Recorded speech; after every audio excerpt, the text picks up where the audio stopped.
Hello students. So last class में हम लोग ने जो पढ़ा था वो प्राइस ऑफ रिलेटेड गुड्स में से था प्राइस ऑफ सब्स्टिट्यूट गुड। हम लोग ने ऑलरेडी पढ़ चुके हैं कि प्राइस ऑफ सब्स्टिट्यूट गुड क्या होता है। आज जो हम पढ़ रहे हैं वो है प्राइस ऑफ कॉम्प्लीमेंट्री गुड। अच्छा, कॉम्प्लीमेंट्री का पहले एग्जाम्पल देती हूँ फिर समझाती हूँ। फिर एग्जाम्पल एसी और इलेक्ट्रिसिटी।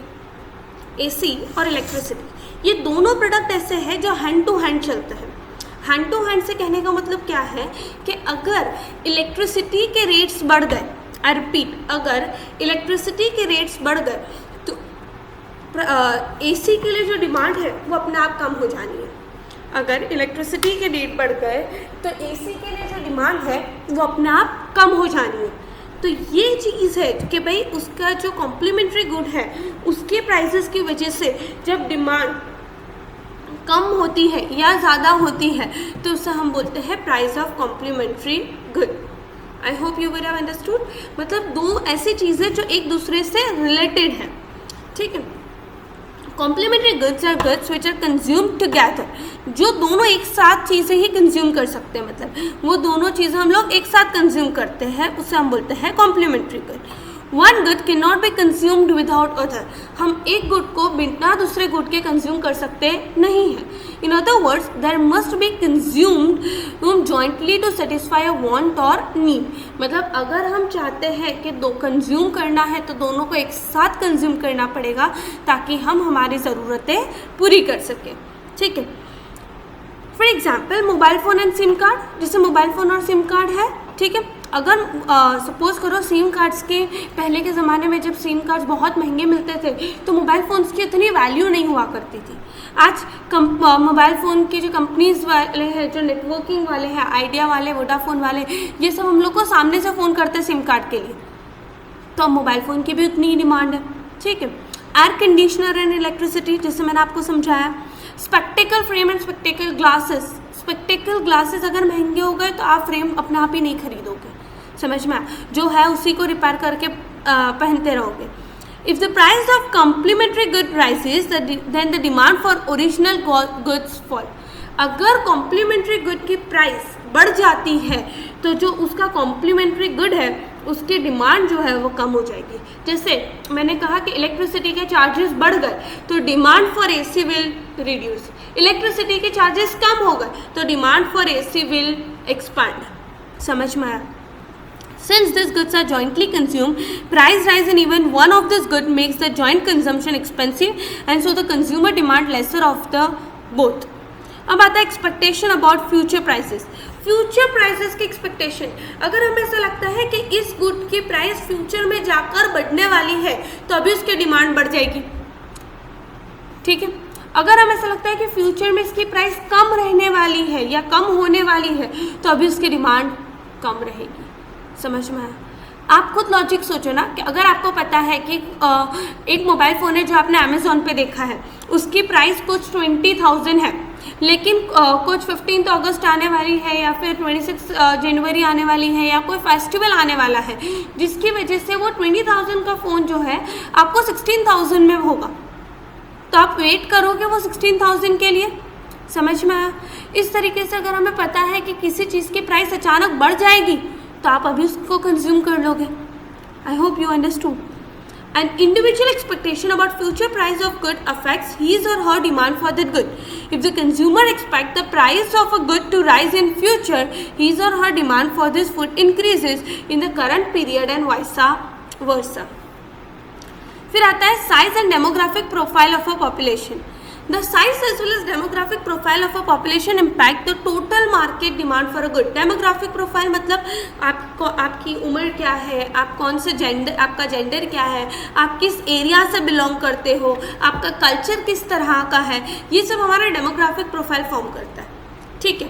तो आप कितना पॉपुलेशन है, साथ में आपका डेमोग्राफिक प्रोफाइल कैसा है। जैसे भरूच में स्टारबक्स नहीं खोल सकते, उसका रीज़न ये है कि जो स्टारबक्स वाला जो पब्लिक है वो भरूच में नहीं है, हमारा जो डेमोग्राफिक प्रोफाइल है वो नहीं है, समझ में आया। साथ ही साथ कि जो पॉपुलेशन है वो स्टारबक्स के लिए बहुत कम है, हमारा भरूच का जो पॉपुलेशन है वो स्टारबक्स के लिए बहुत कम है। जनरली अगर हम लोग बड़ौदा है, अहमदाबाद है, ये सारी सिटीज़ में देखते हैं तो एक या दो डोमिनोज या एक या दो मैकडोनल्ड्स नहीं होते, बहुत सारा आउटलेट होता है उसके। हर एरिया में एक मैकडोनल्ड्स और एक डोमिनो होता है। हमारे वहाँ पूरे भरूच में एक ही डोमिनो है और एक ही मैकडोनल्ड्स, और वो मैकडोनल्ड्स भी हाईवे पे पड़ता है। उसका रीज़न क्या है? क्योंकि हमारा पॉपुलेशन उतना ज़्यादा नहीं है। I hope you understand. If total population is large, then the total market demand will be more. अगर टोटल पॉपुलेशन ज़्यादा है तो उस चीज़ का डिमांड भी ज़्यादा होगा, अगर पॉपुलेशन कम है तो उस चीज़ का डिमांड भी कम होगा। ठीक है, so this was your basic elements and you can see कि यहाँ पे हम लोग ने पहले क्या किया, पहले हम लोग ने समझा कि डिमांड क्या है। ठीक है, हमने देखे कि दो मार्केट फोर्सेस है, एक है डिमांड, दूसरा है सप्लाई। उसमें से डिमांड देखा हम लोग ने, हमने पहचाना कि डिमांड मतलब एक ऐसी कमोडिटी जिसको खरीदने की इच्छा है, आप उसे खरीदना चाहते हो, साथ ही साथ आप में वो चीज़ खरीदने की एबिलिटी है। अब ये डिमांड को कुछ चीज़ें इन्फ्लुएंस करती है, अफेक्ट करती है। तो पहली चीज़ है प्राइस ऑफ द कमोडिटी, वो चीज़ का क्या प्राइस है वो, और दूसरा factors other than price, price के अलावा कौन से फैक्टर्स है। तो हमने देखे taste and preference of a consumer, फिर हमने देखा कि इनकम क्या है, फिर हमने देखा कि रिलेटेड गुड्स की प्राइस क्या है। रिलेटेड गुड्स उनका मतलब है जो गुड्स सब्स्टिट्यूट की तरह काम कर सकते हैं और जो गुड कॉम्प्लीमेंट्री होते हैं वो गुड्स। और फिर हमने देखा expectation about future prices, future prices की क्या एक्सपेक्टेशन है। और लास्ट हमने देखा size and demographic profile of a population. अब हम देखेंगे डिमांड फंक्शंस, डिमांड का फंक्शन क्या है। ठीक है, the cause and effect relationship between variable can be expressed in a functional notation. अब देखो कॉज एंड इफेक्ट रिलेशनशिप, मैंने आप लोग को आगे जब हम लोग ने शुरुआत किया तब मैंने कॉज और इफेक्ट रिलेशनशिप समझाया था, जब हम लोग ने इकोनॉमिक्स पढ़ना सीखा था तब। जैसे मैंने आप लोग को एग्जाम्पल दिया था कि अगर बारिश हुई है और आप छाते और रेनकोट के बिना निकले हो तो आपका भीगना, आप भीग जाओगे, ये बात लाजमी है, ये बात में कोई इश्यू नहीं है कि भाई आपको भीगना ही है क्योंकि बारिश गिरी है।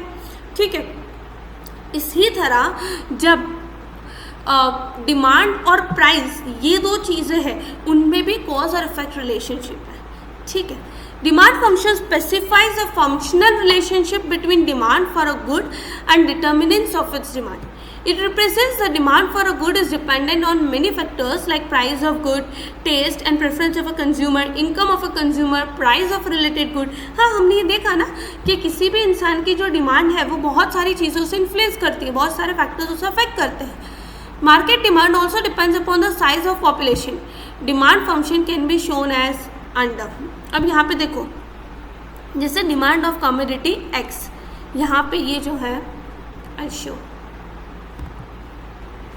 ये जो है ये है demand for commodity X, where function is price of commodity X.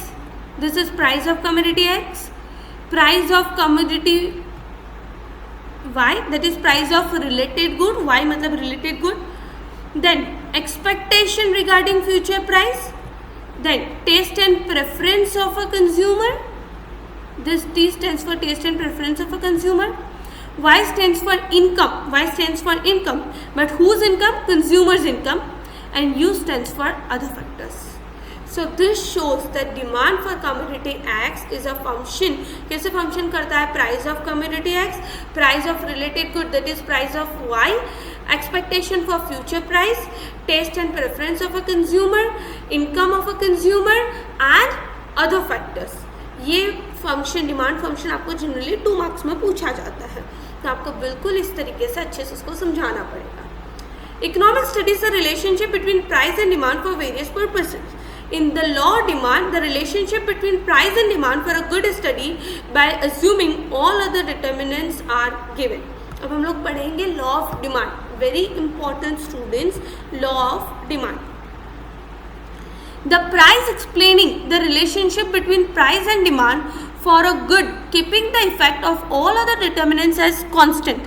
I repeat students, law of demand क्या है? The principle explaining relationship between price and demand. Law of demand क्या कर रहा है रिलेशनशिप एक्सप्लेन कर रहा है। किसके बीच रिलेशनशिप एक्सप्लेन कर रहा है? प्राइस के बीच में और डिमांड के बीच में। I repeat, law of demand आपको रिलेशनशिप एक्सप्लेन कर रहा है प्राइस के बीच में और डिमांड के बीच में। For a good keeping the effect of all other determinants as constant. और वो क्या बोल रहा है कि बाकी जितने भी डिटर्मिनेंट्स है, बाकी जितने भी अदर फैक्टर्स है, वो सारे कांस्टेंट। अदर फैक्टर्स उसका मतलब क्या है स्टूडेंट्स? वो ऐसा बोल रहा है कि ये जो है taste and preference, income of a consumer, price of related goods, price of substitute good, complementary good, expectation about future price, size and demographic profile of a population, वो कांस्टेंट रह रहा है। मतलब उनमें कोई चेंज नहीं आ रहा, वो वैसा का वैसा रह रहा है, ऐसा हमने ज्यूम किया है।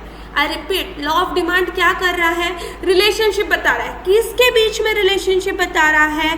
प्राइस और डिमांड के बीच में। लेकिन वो ये अज्यूम कर रहा है कि बाकी जितने भी डिटर्मिनेंट्स है वो सारे कांस्टेंट है। कांस्टेंट से कहने का मतलब है कि उनमें कोई भी चेंज आ रहा नहीं है। आई रिपीट, कांस्टेंट से उसका मतलब है कि उनमें कोई भी चेंज आ रहा नहीं है। In this law, price is cost variable and demand is effect variable. Price क्या है? Cost variable है और demand क्या है? Effect variable. I repeat, price cost है, demand effect है। Now, this law was represented by Alfred Marshall. Law of demand किसने दिया था? तो law of demand दिया था Alfred Marshall ने। I repeat, law of demand Alfred Marshall ने दिया था, जो ये बताता है कि प्राइस और डिमांड के बीच में इनवर्स रिलेशनशिप है। आई रिपीट, वो ये बताता है कि प्राइस और डिमांड के बीच में इनवर्स रिलेशनशिप है। इनवर्स उसका कहने का मतलब ये है, I give a simple example. जैसे मम्मी ने ये कहा कि जल्दी सो जाना, मम्मी ने ये कहा कि जल्दी सो जाना, तो नहीं, आप लेट तक जगोगे। अगर मम्मी ने ये कहा कि आज पढ़ाई करनी है, लेट तक बैठना, तो आपको जल्दी नींद आ जाएगी। ये क्या हो रहा है? Inverse relationship. इसी तरीके से जब प्राइस बढ़ रही है तो डिमांड कम हो जाती है, जैसे ही प्राइस बढ़ती है डिमांड कम हो जाती है, तो वो होती है इनवर्स रिलेशनशिप। अब जैसे ही प्राइस कम हो गई उसकी डिमांड बढ़ गई, जैसे ही प्राइस कम हो गई उसकी डिमांड बढ़ गई, तो ये क्या है? इनवर्स रिलेशनशिप है, जहाँ पे दोनों फैक्टर्स जो है प्राइस और डिमांड दोनों अपोजिट चल रहे हैं, दोनों अपोजिट चल रहे हैं, दोनों अलग अलग चल रहे हैं, इसीलिए उसे हम बोलते हैं there is a inverse relationship between price and demand. समझ में आया? Let's read. This law was presented by Alfred Marshall and it expresses an inverse relationship between price and demand, stating that when other factors influencing demand remain unchanged. मैंने क्या कहा कि price और demand के बीच में इनवर्स रिलेशनशिप हो रहा है, लेकिन कब? जब बाकी के फैक्टर्स, जो अदर फैक्टर्स है, उनमें कोई बदलाव नहीं आ रहा, उनमें कोई चेंज नहीं आ रहा, जिसका मतलब कि वो कांस्टेंट रह रहे हैं। आई रिपीट, जब वो फैक्टर्स कांस्टेंट रहते हैं तो ये चीज़ होती है। समझ में आया? इसीलिए वो बोल रहा है underline when other factors influencing demand, ये जो चीज़ें हैं, when other factors influencing demand remain unchange. समझ में आया? If price of good fall its demand expand, मतलब अगर किसी गुड्स की प्राइस कम हुई है तो उसकी डिमांड बढ़ जानी है। अगर प्राइस ऑफ गुड्स राइजेस, अगर किसी गुड्स की प्राइस बढ़ गई है तो उसकी डिमांड कॉन्ट्रैक्ट मतलब कम हो जानी है। समझ में आया? तो लॉ ऑफ डिमांड क्या करता है? It shows the relationship between price and demand of a good but keeping all other determinants constant. बाकी सारे डिटर्मिनेंट्स कांस्टेंट रह रहे हैं, इसका मतलब कि उनमें कोई चेंज आ रहा नहीं है। I hope you understood it well. अच्छे से समझ में आया पूरा। Now assumption of law of demand. Assumption कौन सी चीज़ें अज्यूम की गई है? सबसे पहला, the inverse relationship between price and demand of a good as expressed by law of demand is based upon certain assumption. पहला, taste and preference of a consumer remain unchange. जो टेस्ट और preference है उसमें कोई change आएगा नहीं। Income of a consumer remain unchange, हमारे जो कंज्यूमर की इनकम है उसमें भी कोई चेंज आएगा नहीं। Price of substitute good and complementary good remain unchange, मतलब सब्सटीट्यूट गुड और कॉम्प्लीमेंट्री गुड दोनों की प्राइस में कोई चेंज आ रहा नहीं है। Consumer do not make anticipation regarding future price. Anticipation मतलब कोई अजम्पशन नहीं लगा रहे कि फ्यूचर में उसका प्राइस क्या होगा। Size of population remain same, और जो पॉपुलेशन साइज है वो भी सेम रहेगा। Economics is a study of all about assumptions, पूरा अजम्पशन पे चलता है। तो लॉ ऑफ डिमांड ये करता है, जो प्राइस और डिमांड के बीच में रिलेशनशिप बताता है, पर वो ये बोलता है कि बाकी जितने भी डिटर्मिनेंट्स हैं जिनकी वजह से डिमांड अफेक्ट होती है उनमें कोई चेंज आ रहा नहीं है, that remains constant. I hope you understood. अब ये एक्सप्लेनेशन मैं एक्सप्लेनेशन नहीं पढ़ूंगी, आई रिपीट, मैं एक्सप्लेनेशन नहीं पढ़ूंगी, मैं आपको सीधा बताऊंगी, आप एक्सप्लेनेशन खुद लिखोगे। देखो, let's make a schedule first. This is known as schedule. You have to make a notebook. Economics के नाम से एक नोटबुक बनाएंगे हम, जिसमें हम सारे डायग्राम्स वगैरह ड्रॉ करेंगे, ठीक है। अच्छा, अब कि कौन सी दो चीज़ की रिलेशनशिप बता रही है? प्राइस की रिलेशनशिप बता रहे हैं और दूसरा डिमांड की रिलेशनशिप बता रहे हैं। कौन सी दो चीज़ है? प्राइस और डिमांड। अब क्या बताना है हमें कि अगर प्राइसेस कम होती जा रही है तो डिमांड बढ़ती जा रही है। तो देखो प्राइस क्या है, 50, 40, 30, 20, 10। अब आप ये देखो 50, 40, 30, 20, 10, मतलब प्राइस 50 से लेके 10 हो रही है, मतलब इंक्रीज जो आपका नंबर है 50, उससे हर दफ़ा कम होता जा रहा है। 50 हो रही है, 40 हो रही है, 30 हो रही है, 20 हो रही है, 10 हो रही है। अगर यहाँ पे आपका, अब जाहिर है कि अगर ये ज़्यादा से कम हो रहा है तो डिमांड कम से ज़्यादा होगी, क्योंकि रिलेशनशिप तो इन्वर्स है। ये अगर इस तरीके से जा रहा है 50, 40, 30, 20, 10, तो आप यहाँ पे देखो कि ये ऐसे इंक्रीज हो रहा है नीचे से 5, 4, 3, 2, 1। समझ में आया? ये क्या हो रहा है? ये कम होता जा रहा है और ये बढ़ता जा रहा है। 1 के बाद 2 हो रहा है, 2 के बाद 3 हो रहा है, 3 के बाद 4 हो रहा है, 5 हो रहा है। समझ में आया? मतलब यहाँ पे लॉ ऑफ डिमांड में आपको इन्वर्स रिलेशनशिप बतानी है, मतलब एक बढ़ रहा है तो दूसरा कम होगा। तो यहाँ पे हमारी प्राइसेस कम हो रही है तो हमारी डिमांड बढ़ती जाएगी, हमने ये बताना है, ठीक है। अब हम लोग एक ग्राफ ड्रॉ करेंगे जिसमें वाई एक्सिस होगी, एक्स एक्सिस होगी। अब यहाँ पे हम लोग को नज़र आ रहा है कि वाई एक्सिस के ऊपर जब हम लोग प्राइसेस ले रहे हैं तो 10, 20, 30, 40, 50, 60 लेंगे, और जो वाई एक्स एक्सिस है मतलब हमारी जो डिमांड बतानी है उस पर 1, 2, 3, 4, 5 बताएंगे। अब हम लोग ने पढ़ा था डिपेंडेंट वेरिएबल और इंडिपेंडेंट वेरिएबल। अब प्राइस डिपेंडेंट है, प्राइस इंडिपेंडेंट है, ठीक है। Price of a good is independent और demand of a good is dependent. Demand क्या है? डिपेंडेंट है, और क्योंकि डिमांड डिपेंडेंट है वो आएगा एक्स एक्सिस पे। क्योंकि डिमांड डिपेंडेंट है वो आएगा एक्स एक्सिस पे। आई रिपीट, क्योंकि डिमांड डिपेंडेंट है वो आएगा एक्स एक्सिस पे, और क्योंकि प्राइस जो है वो इंडिपेंडेंट वेरिएबल है वो आएगा वाई एक्सिस पे, ठीक है। अब इसे प्लॉट कर दो। आप प्लॉट करोगे तो इस तरीके का लाइन बनेगा, जिसे हम लोग ने मार्किंग दिया है A, B, C, D, इस तरीके का लाइन बन रहा है। अब आप देखो कि ये A, B, C, D, E नीचे की ओर जा रहा है, it is downward sloping, it is downward sloping. अब देखो जब हमारी गुड का प्राइस 50 था, ये 50 है, तब हमारी जो डिमांड थी वो 1 है। जब हमारे गुड का प्राइस 40 था तो हमारी डिमांड जो है वो 2 है। जब हमारी प्राइस 30 था तो हमारी डिमांड जो है वो 3 है। जब हमारा प्राइस 20 था तो हमारी डिमांड जो है वो 4 है। वेट,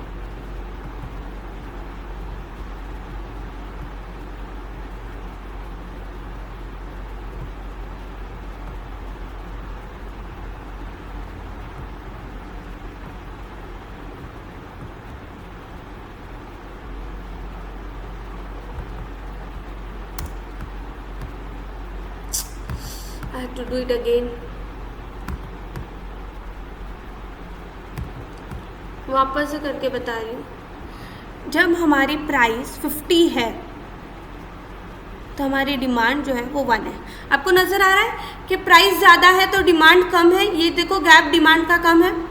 इस तरीके से जब हमारी प्राइस 40 है तो हमारी डिमांड थोड़ी सी इंक्रीज हो गई है, क्योंकि प्राइस कम हुई है तो हमारी डिमांड भी थोड़ी इंक्रीज हो गई है। आप देखो ये डिमांड थोड़ा इंक्रीज हो गया। फिर जब हमारी प्राइस 30 है तो हमारी डिमांड और इंक्रीज हो गई 3। जब हमारी प्राइस और रिड्यूस हो गई 20 पे तो हमारी डिमांड और बढ़ गई 4 पर। जब हमारी डिमांड 10 हो गई तो हमारी डिमांड बहुत ज़्यादा बढ़ गई 5 पर। मतलब जैसे जैसे प्राइस कम होती जा रही है वैसे वैसे डिमांड बढ़ती जा रही है। आप देखो यहाँ पे प्राइस कम होता जा रहा है, ये ऐसे होता जा रहा है, और वैसे ही डिमांड जो है वो बढ़ता जा रहा है। समझ में आ रहा है? तो ये आपको बता रहा है कि भाई डाउनवर्ड स्लोपिंग है। डाउनवर्ड स्लोपिंग कब होगा? जब दो फैक्टर्स के बीच में इनवर्स रिलेशनशिप होगा तब। आई hope you will have understood. मैं क्या चाहती हूँ कि आज आप लोग ये स्केड्यूल और टेबल खुद बनाएं, फिर मैं कल आपको इसका एक्सप्लेनेशन कैसे लिखना है वो बता दूँगी। ठीक है, पूरा लॉ ऑफ डिमांड फिर से कल रिवाइज करेंगे। ठीक है, but I want you to read जहाँ तक हमने पढ़ा है। Thank you so much students, have a very